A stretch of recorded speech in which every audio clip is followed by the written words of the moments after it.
Казвам се Йоана Иванова, на 17 години съм и съм абитуриентка в езикова гимназия.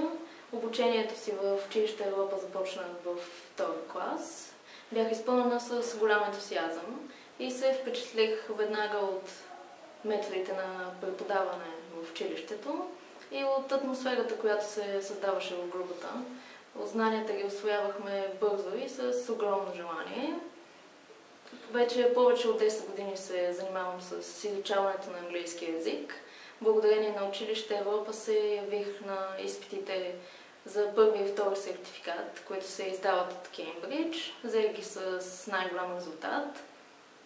Тази година, след като завърша средното си образование, ще заминавам да уча в Англия. Приета съм благодарение на втория сертификат, който взех с A.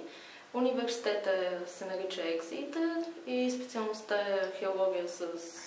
Името ми е Ванеса. Аз уча в училище Европа от 5 години и съм в ниво S3.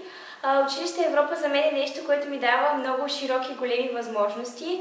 Тук аз усъвършенствам своите езикови умения. Всичко това ми дава възможността да общувам с хора от други държави без ограничения. Моята цел е да получа сертификат в университет Кембридж и да изуча отлично английски език.